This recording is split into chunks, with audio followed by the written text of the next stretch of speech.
Hey, Rob from myppctraining.com, and in today's video we are going to go through negative keywords and AdWords, how to use them, which match types to use, and just basically how 30,000 foot view of how everything works, and especially important is why you need it.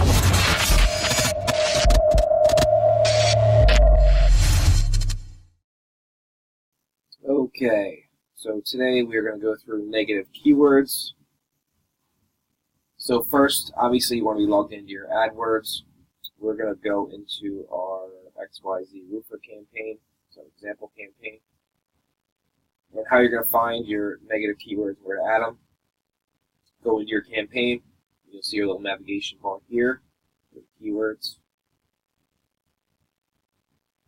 Come right up here, negative keywords. And you can see here we've already added a bunch. We have a master list that we just kind of toss in here.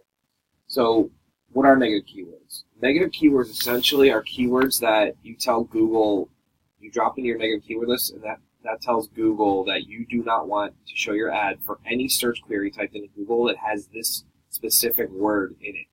Okay? Really simple stuff. Now there's different match types on how you use negative keywords. So you can see we're using phrase match. So basically, the only two that really people use are phrase match and exact match. Exact match. So if this word application is exact match, that only means that when someone types in the exact word application, and just application, that means our ads won't show for that. Now, phrase match is what you need to be using, because phrase match, you're telling Google, I don't want any search query typed in with the word application in it. So basically, you're eliminating all the long tail variations where application could show up when someone searches it. I mean, that's pretty much it. And the easiest way to wrap these keywords too, once you build a list, is to come over to a tool called Adwords Wrapper, adwordswrapper.com, and you just put in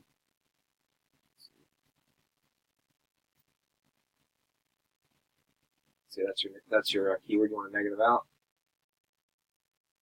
and it will just negative out the match type. You come down, copy, phrase, and you drop it in. I believe they have a negative right here too. So it doesn't really matter.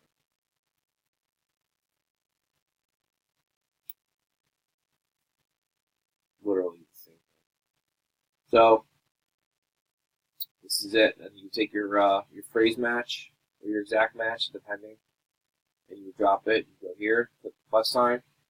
Make sure you do it campaign or ad group wide. For this example, we're doing campaign wide so it doesn't show up for anything. And you paste it in. But you get the idea. So that would be your phrase match negative, and you hit save.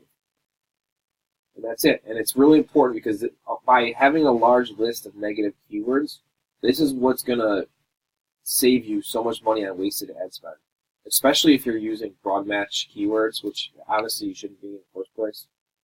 But you want to make sure that you have a very big negative list, because you're telling Google, I don't want anything that has anything, I don't want to show my ads to show up for anything that has anything to do with any of these keywords. And you go based on the niche you're in. Like for the roofing niche, these are the most popular big keyword extensions you see that in your search terms report that just they keep popping up. Like Home Depot is Home Depot. People just searching for random shit from Home Depot, you'd be surprised. And courses, college, Craigslist is huge for roofing. All right, school, products, Lowe's, another big one.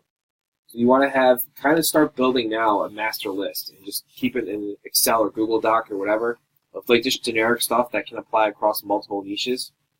So you can just deploy it whenever you need to drop a negative list out, and you'll be good to go. So if you guys have any questions about negative keywords, drop them below this video. Don't forget to subscribe to our channel. Give me a thumbs up. Check out the description. I put some links in there for you. Other than that, I'll see you in the next video.